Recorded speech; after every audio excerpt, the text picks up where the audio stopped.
India Today group के chairman और editor in chief Shri Arun Puri जी,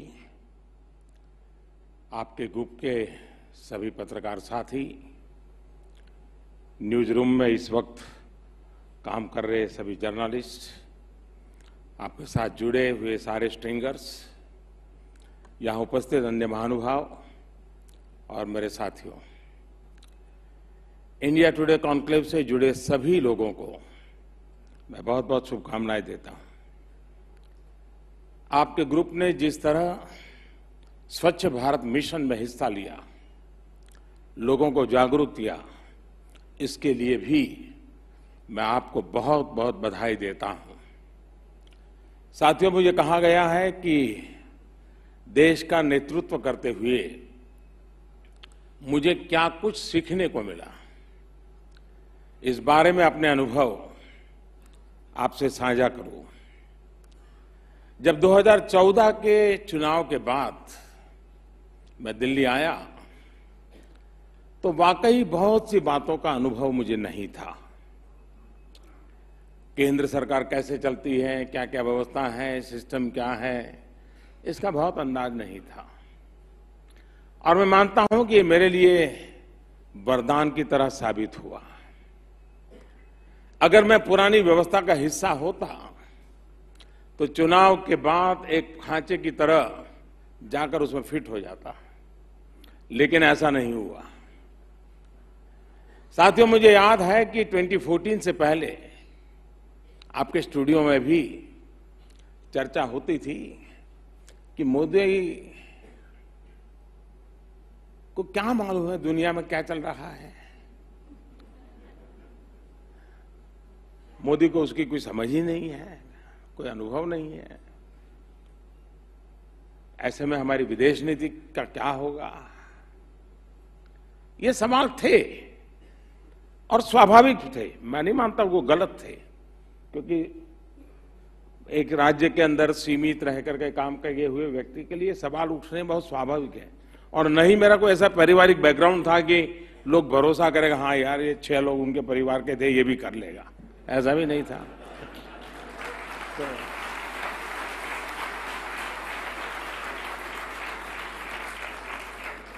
तो सवाल बहुत स्वाभाविक थे। लेकिन बीते दिनों के घटनाक्रम में आपको दिखाई दे गया होगा कि भारत की विदेश नीति का प्रभाव आज क्या है।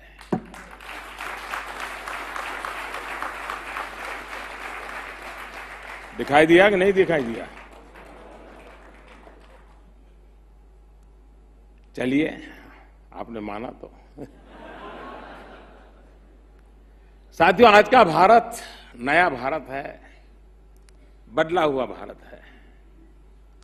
हमारे लिए एक एक वीर जवान का खून अनमोल है।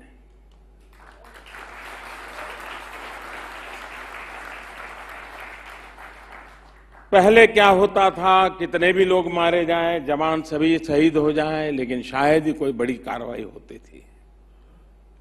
लेकिन अब कोई भारत को आंख दिखाने का साहस नहीं कर सकता। हमारी सरकार देश हित में हर फैसला लेने के लिए प्रतिबद्ध है। भारत आज एक नई नीति और रीति पर चल रहा है और आज पूरा विश्व भी भारत को समझने लगा है। साथियों, आज का नया भारत लीडर है, निर्भीक है और निर्णायक है। क्योंकि आज 125 करोड़ भारतीयों के पुरुषार्थ, उनके विश्वास के साथ देश आगे बढ़ रहा है। भारतीयों की इस एकजुटता ने ही देश के भीतर और बाहर कुछ देश विरोधी लोगों में एक डर पैदा किया है। और मैं भीतर और बाहर दोनों कह रहा हूं। आज जो ये वातावरण बना है, मैं यही कहूंगा कि ये डर अच्छा है। जब दुश्मन में भारत के पराक्रम का डर हो तो ये डर अच्छा है। अब आतंक के आकाओं में सैनिकों के शौर्य का डर हो तो ये डर अच्छा है। जब भगोड़ों में भी कानून और अपनी संपत्ति जब्त होने का डर हो तो ये डर अच्छा है।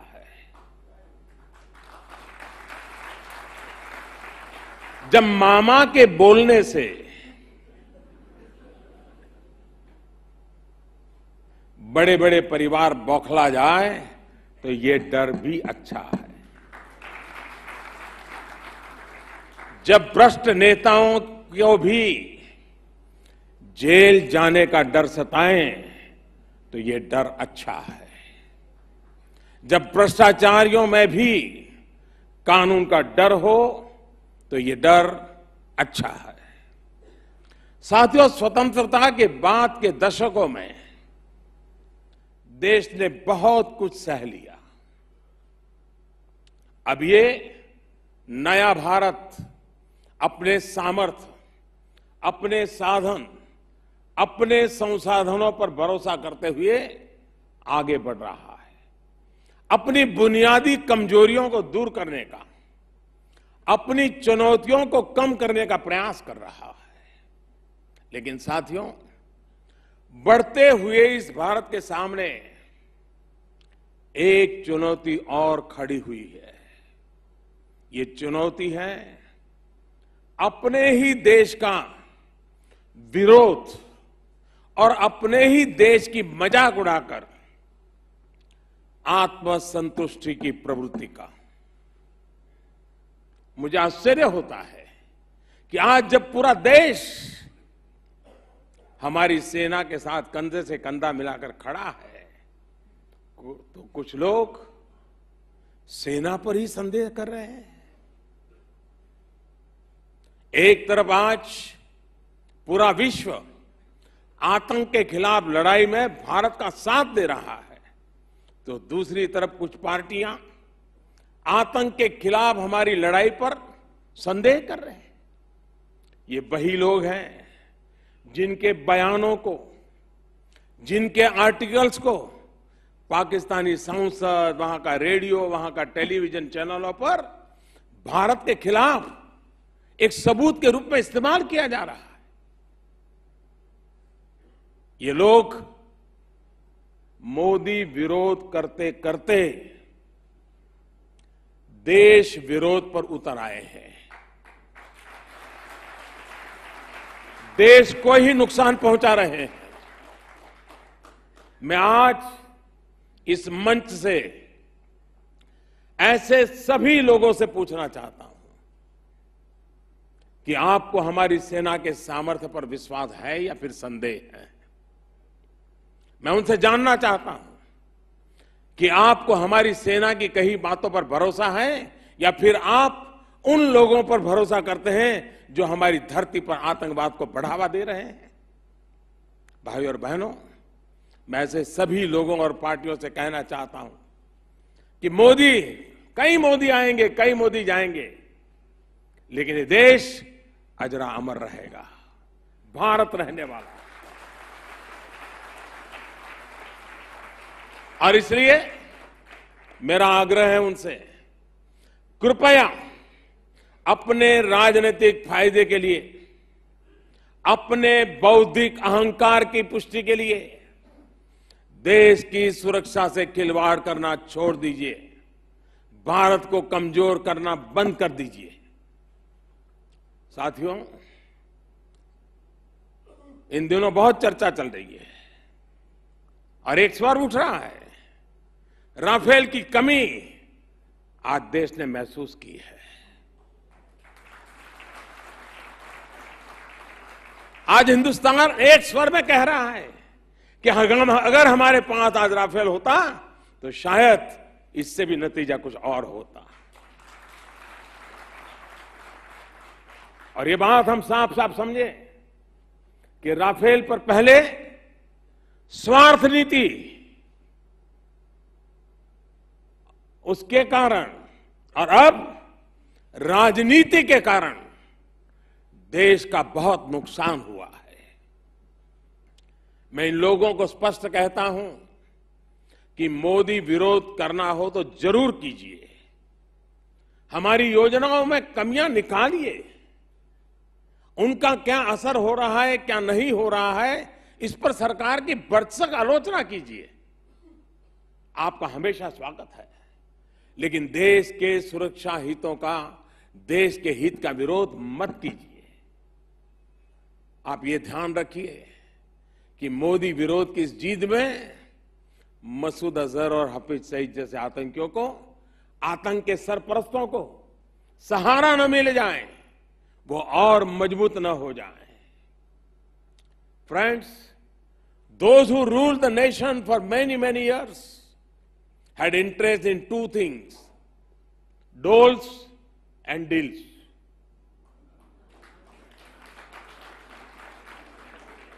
The culture of doles and deals harm our nation's development journey greatly. Do you know the biggest sufferers of this approach? Our Jawans and Kisans. Let me talk about the defense sector first. Why is it that those who ruled the nation for so many years have so many defense camps in their era? They began with jeeps and later graduated to weapons, submarines, helicopters. In the process, the defense sector suffered. If a deal could not happen, defense modernization could not happen. Who is every deal maker close to? Who is every middleman close to? The entire nation knows. And Lutyens Delhi surely knows.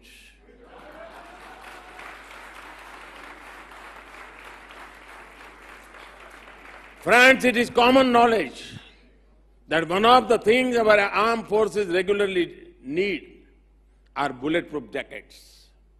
In 2009, our force made a request for 186,000 bulletproof jackets in 2009.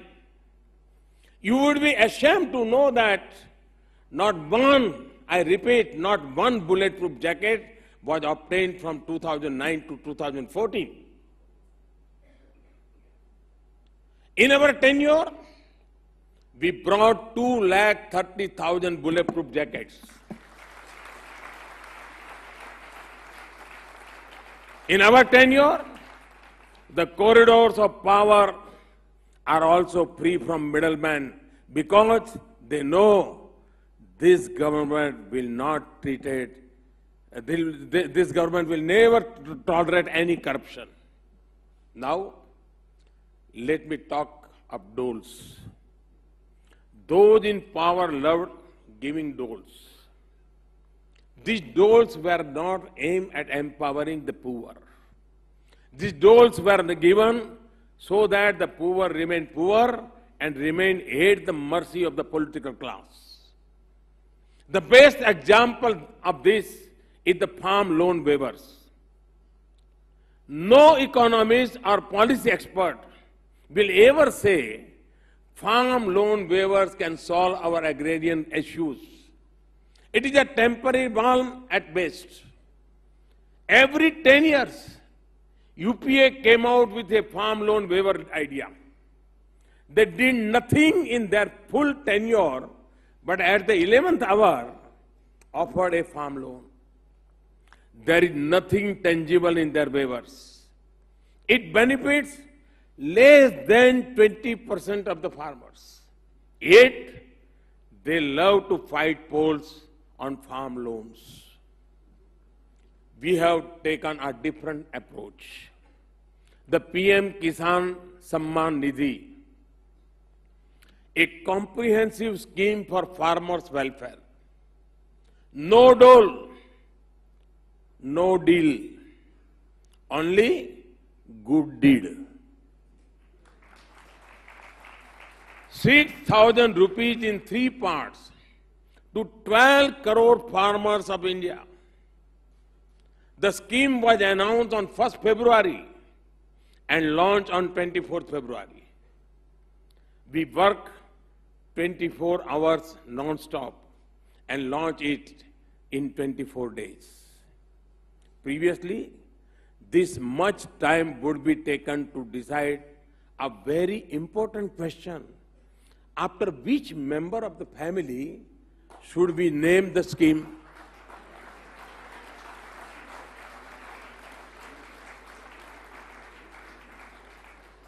And unlike waivers, PM Kisan Samman Nidhi is a long-term and long-lasting assistance. Our other schemes are like this too. Be it soil health cards, PM Kisi Sinchai Yojana, ENAM, they are not doles. They are concrete long-term measures to increase farmers' income by 2022. It was the NDA government that had the honor of bringing a historic hike in MSP for farmers. When the previous government was in power, a file for MSP was kept in cold storage for almost 7 years. Thus, while they work for 10% commission, we work with 100% mission. And when a government works with a strong mission, all-round development becomes possible.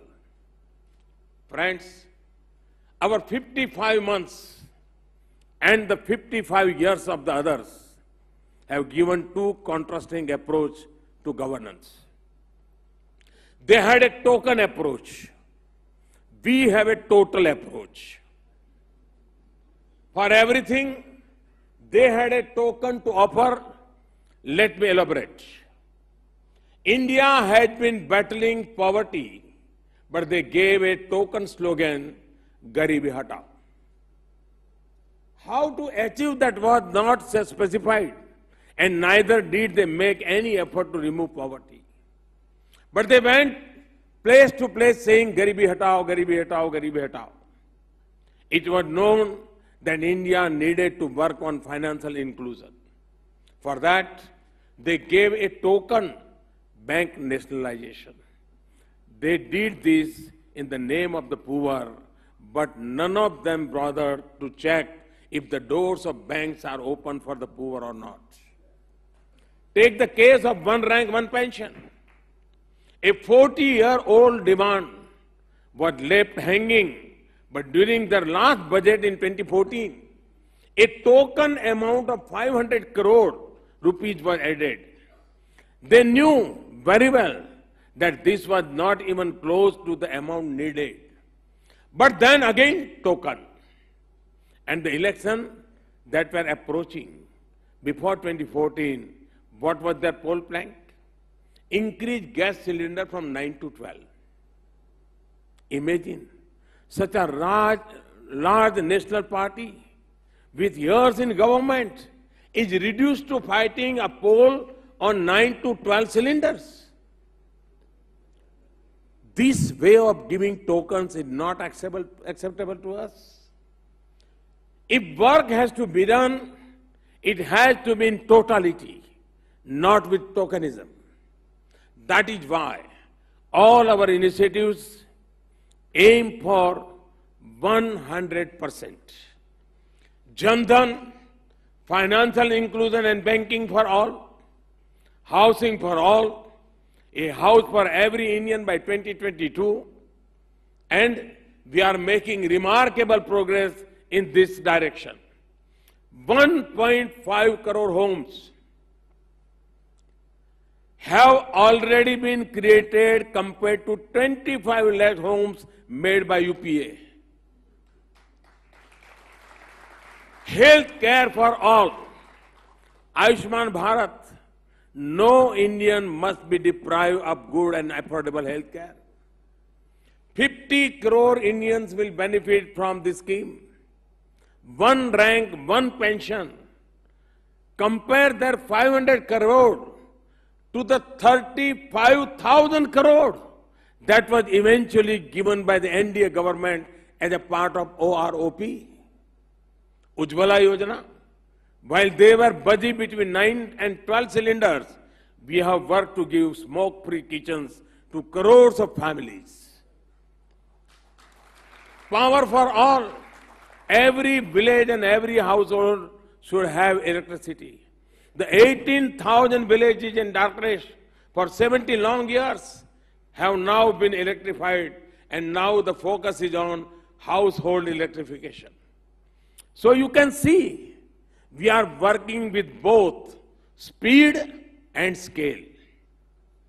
Everything has to be for all, not a select few. Enough of tokenism. The time has come for a total transformation where the fruits of development reach each and every citizen. साथियों, आज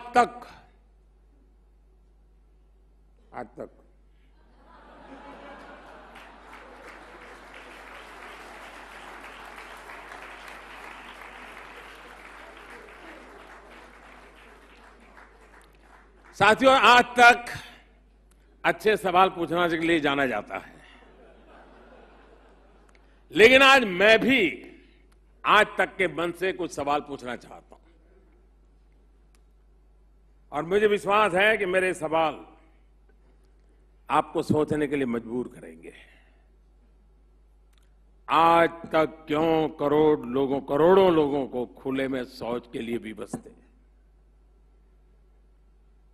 आज तक क्यों दिव्यांगों के लिए सरकार संवेदनशील नहीं थी? आज तक क्यों गंगा का पानी इतना प्रदूषित था? आज तक क्यों नॉर्थ ईस्ट की उपेक्षा की गई?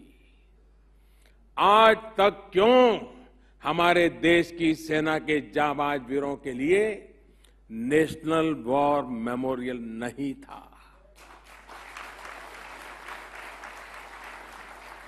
आज तक क्यों हमारे वीर पराक्रमी पुलिस कर्मियों के लिए कोई नेशनल पुलिस मेमोरियल नहीं था?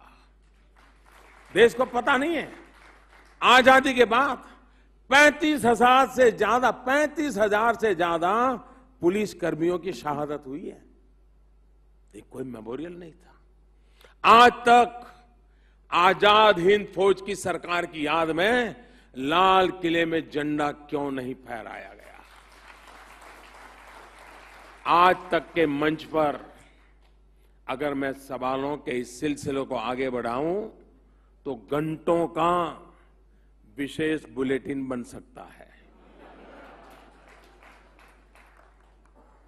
इन सवालों पर आप चाहे हल्ला बोले या न बोले,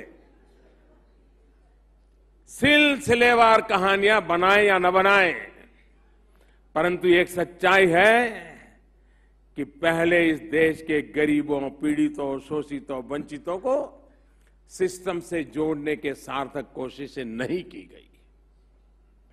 लेकिन मैं यहां सिर्फ सवाल करने नहीं आया हूं, कुछ जवाब भी देना चाहूंगा, और वो भी बिना आपके पूछे कि हमने क्या हासिल किया और क्या हासिल कर रहे हैं। आप लोग अपने आप को सबसे तेज बताते हैं, और आपकी टैगलाइन है सबसे तेज। तो मैंने सोचा कि आज मैं भी आपको अपने बारे में और अपनी सरकार के बारे में बता दूं कि हम भी कितने तेज हैं।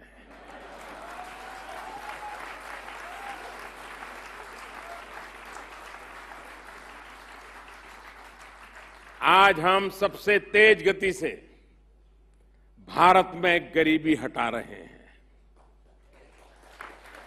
आज हम सबसे तेज गति से बढ़ने वाली बड़ी अर्थव्यवस्था है। 1991, आप चौंक जाएंगे, 1991 से देखें तो पिछले 5 साल की अवधि में हमने जीडीपी ग्रोथ सबसे तेज गति से बढ़ाई है 1991 से। 1991 से देखें तो पिछले 5 साल की अवधि में हमने सबसे तेज महंगाई दर को घटाया है। आज देश में सबसे तेज गति से सड़कों का निर्माण हो रहा है। आज सबसे तेज गति से रेलवे का विकास कार्य हो रहा है। आज हम सबसे तेज गति से गरीबों के लिए मकान बना रहे हैं।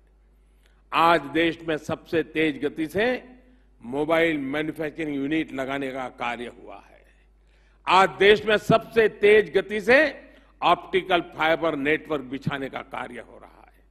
आज देश में सबसे तेज गति से सबसे अधिक एफडीआई आ रही है। आज देश में सबसे तेज गति से स्वच्छता का दायरा बढ़ रहा है। और तो जैसे सबसे तेज आपकी टैगलाइन है, तो इसी तरह से सबसे तेज हमारी सरकार की लाइफलाइन है।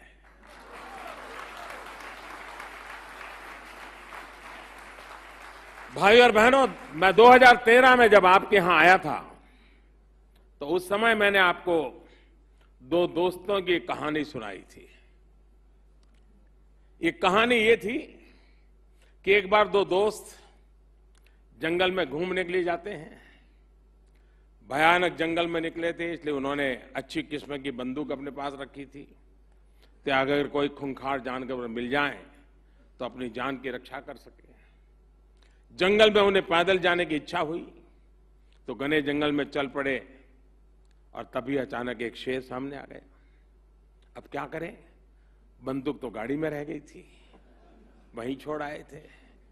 बड़ी समस्या थी, कैसे स्थिति का मुकाबला किया जाए। भागकर जाए तो कहां जाए। लेकिन उसमें से एक ने अपनी जेब से बंदूक का लाइसेंस निकालकर शेर को दिखाया कि मेरे पास बंदूक का लाइसेंस पड़ा है। साथियों, उस समय जब मैंने यह कहानी सुनाई थी तो मैंने इस बात को बराबर मेरे जहन में था कि उस समय की सरकार का वही हाल था। पहले की सरकार ने एक्ट तो खूब बनाए लेकिन उसमें एक्शन नहीं था। अब सरकार में आने के बाद हमने एक्ट के साथ एक्शन को भी किस तरह साकार किया। तब के और अब के वक्त में क्या फर्क आया है, उसके कुछ और उदाहरण मैं देना चाहता हूं।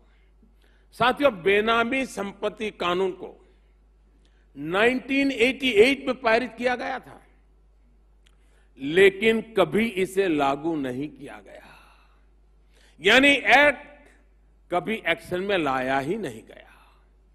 हमारी सरकार ने इसे लागू करने का कार्य किया और हजारों करोड़ रुपए की बेनामी संपत्ति जब्त की है। पिछली सरकार में आपने फूड सिक्योरिटी एक्ट का हाल देखा होगा। खूब हो हल्ला मचा करके लाया गया, लेकिन जब मेरी सरकार आई तो मैं देखकर दंग रह गया कि ये एक्ट सिर्फ 11 राज्यों में आधे अधूरे तरीके से लागू किया गया है। पहली बार हमारी सरकार ने देश के सभी राज्यों और केंद्र शासित प्रदेशों में इस कानून को लागू किया और सुनिश्चित किया कि जन जन तक इसका लाभ पहुंचे।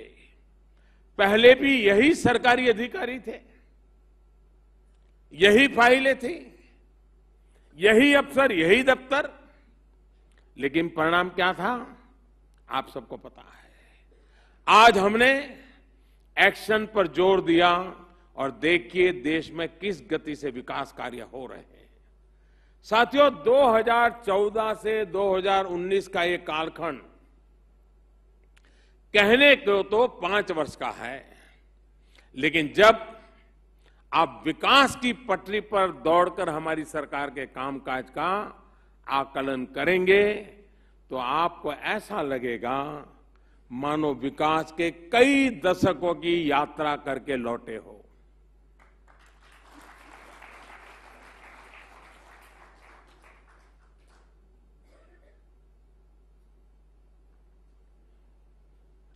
ये बात जब मैं पूरी दृढ़ता से कहता हूं तो इसके पीछे हमारी सरकार के 5 वर्षों का कठिन परिश्रम और 125 करोड़ भारतीयों का आशीर्वाद एवं भागीदारी है। 2014 से 2019 आवश्यकताओं को पूरा करने का समय था, जबकि 2019 से आगे आकांक्षाओं को पूरा करने का अवसर है। 2014 से 2019 बुनियादी जरूरतों को हर घर तक पहुंचाने का समय था, जबकि 2019 से आगे तेज उन्नति के लिए उड़ान भरने का अवसर है। 2014 से 2019 और 2019 से शुरू होने वाली आगे की यात्रा बदलते हुए सपनों की कहानी है। निराशा की स्थिति से आशा के शिखर तक पहुंचने की कहानी है। संकल्प से सिद्धि की ओर ले जाने वाली कहानी है। साथियों, हमने किताबों में खूब पढ़ा है कि 21वीं सदी भारत की होगी। बीते 5 वर्षों की मेहनत और परिश्रम से हमने देश की नींव को मजबूत करने का काम किया है। इस नींव पर नए भारत की भव्य इमारत का निर्माण होगा। आज मैं पूरे विश्वास के साथ कहता हूं कि हां, 21वीं सदी भारत की होगी।